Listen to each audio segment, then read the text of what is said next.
so now let's solve an EMF problem, and we want to figure out how much current is going to be induced by a change in a magnetic field. So to do that, we have to solve, it's a three-step problem. We have to start off and figure out first how much is the change in the magnetic strength of the field, or the magnetic flux. And then we can plug that into the equation to solve at the rate of change, and then we can move on from there.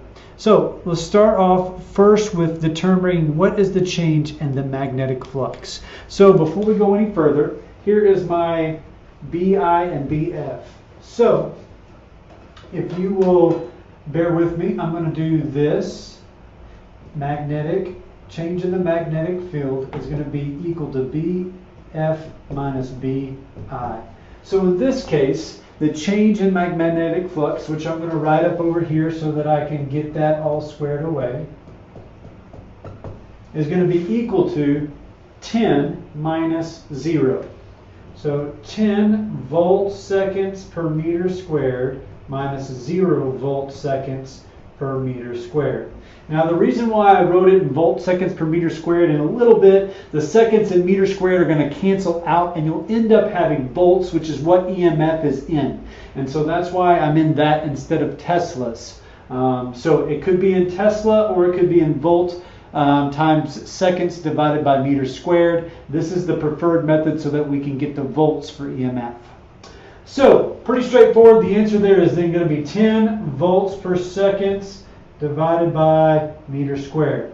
Now you could do all of this at once when you write in the equation, but I'm doing it step by step for you guys to kind of help you out there. So over here I've got 10 volts per second divided by meter squared. All right. Now the next thing, we've got that value, and now we remember that the EMF is going to be equal to N, or the number of loops, times the area times cosine of the angle.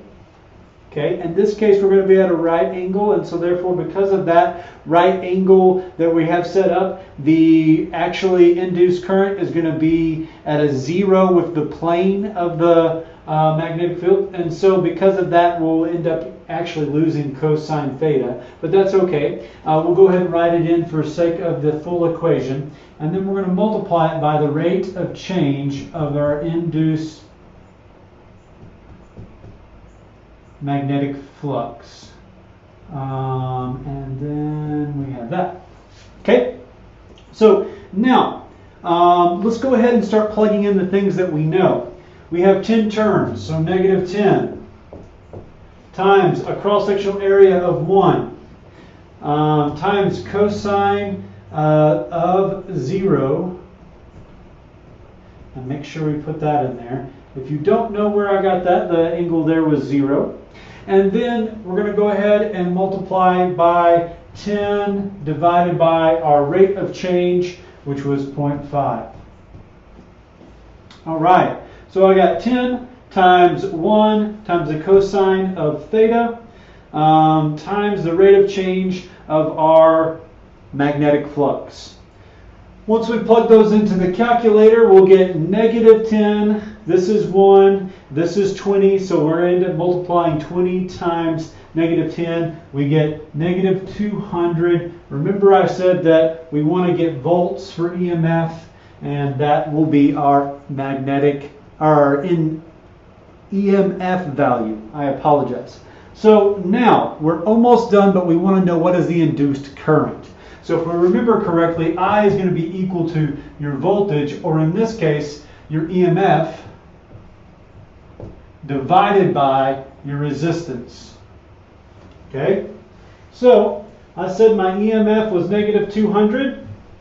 Let's write that over here to the side. EMF equals negative 200. So I'm going to come in here, I'm going to put in negative 200 over 10 ohms. And I should get negative 20 amps. So what this says is that that negative 20 amps, that's the current that's induced, and it will oppose the change in the magnetic field. So the change in magnetic field goes one way, and the current will go the other way. And that's what the negative sign means there. So that's how you solve this type of problem. Look down below and you'll be able to go through and see. Make sure you jot down these things, the knowns that you're given as you need it. If you have any questions, don't hesitate to reach out. Thanks. Have a great day.